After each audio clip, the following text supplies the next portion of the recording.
This story of an old farmer might completely change how you see everything happening to you. In a quiet valley surrounded by mountains that turned gold at sunrise, lived an old farmer. He wasn't rich, he didn't own much, just a small wooden house, a stretch of land, and one horse. But what made him different was not what he owned. It was how he saw the world. While others rushed, worried, complained, he moved slowly, spoke carefully, and reacted almost not at all. The villagers didn't understand him. They often said, "He's too calm, too detached, too strange." But the farmer wasn't disconnected. He just knew something they didn't. One morning, before the sun had fully risen, before the valley had even found its voice, the farmer stepped outside. The air was cold, still, and something felt off. He looked toward the fence. The gate was open. The rope dragged across the dirt, and his horse was gone. The only thing he depended on had disappeared. For a moment, he didn't move. Because this wasn't just an animal. This horse was everything. It pulled his plow, carried his harvest, helped him survive the winters. Without it, the land became heavier, the days became longer, and survival became uncertain. By afternoon, the village had gathered. "Oh no, this is terrible. How will you survive? This is such bad luck," he replied. "Maybe." The farmer listened quietly as the villagers continued their worried chatter. And in that quiet moment, a thought did cross his mind. How will I manage now? What if I can't keep up with the land? What if this is the beginning of everything falling apart? Because he was human. He felt the fear. He felt the uncertainty. He felt that small creeping panic that all of us feel when something we depend on disappears. But then he did something most people never do. He didn't chase the thought. He watched it. He stood there, breathing slowly, and instead of letting his mind spiral into the future, he brought it back to the present. The horse is gone. That is a fact. Everything else is a story. The villagers went on saying, "How will you go on? This will destroy you. You'll starve. This is such bad luck." The farmer listened, and inside he noticed something. They weren't reacting to what happened. They were reacting to what they believed it meant. And that's when he looked to the mountains, not out of denial, not out of ignorance, but from awareness, and said only one word. Maybe most of us would panic. We would label it instantly bad.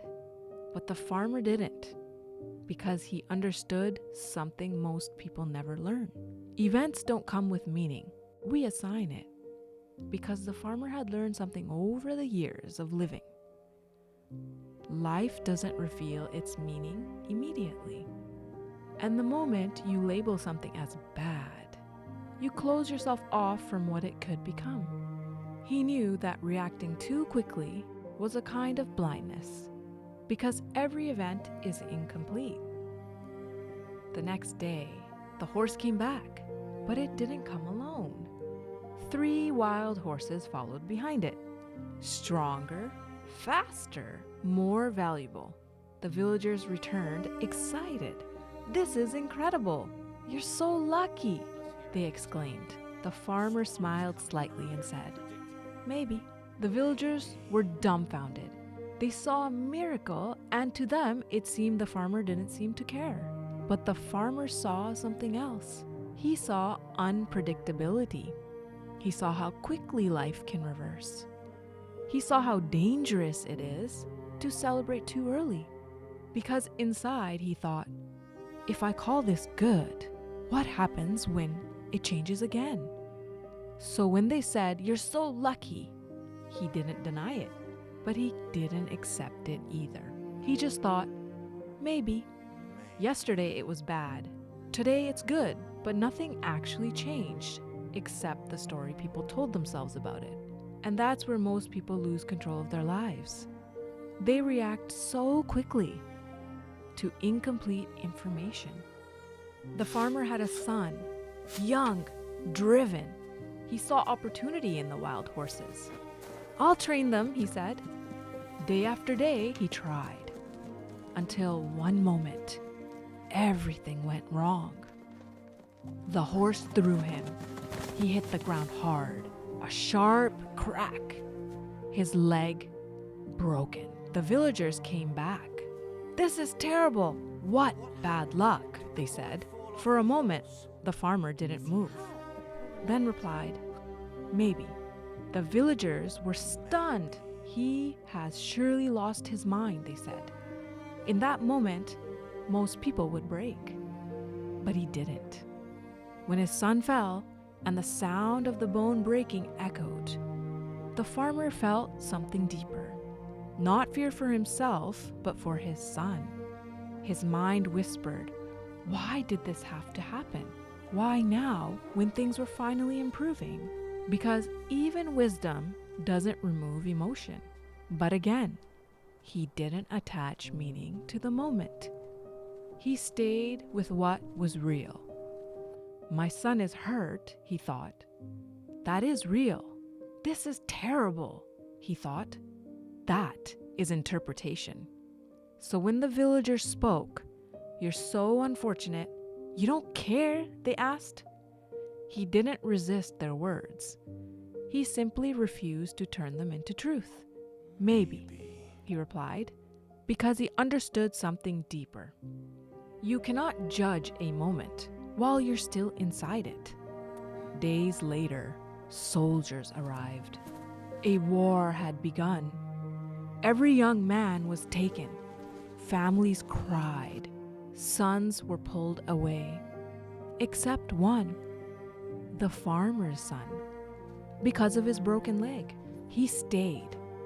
Alive, safe. The villagers returned, speechless. What they called bad had become protection. They asked quietly, "This is good luck, right?" The farmer looked at them and said, "Maybe." When the soldiers came and the village filled with panic, this was the moment everything connected. The same villagers who once pitied him were now grieving.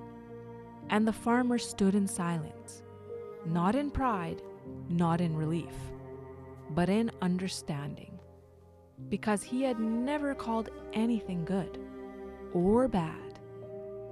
He had only waited. And now life revealed what it had been building all along. Life isn't a straight line of good and bad. It's a chain of events that only makes sense over time. But we're too impatient. We judge too early. We decide, this is ruining everything. But what if it's not? What if it's redirecting you? Think about your life. That rejection, that delay, that moment you thought everything was going wrong.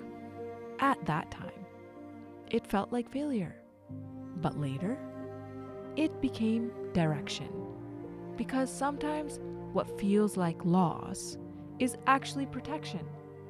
We want answers immediately, but life doesn't work like that. It unfolds slowly, quietly, and often perfectly, in ways we don't understand yet. Patience isn't waiting, it's trusting without knowing.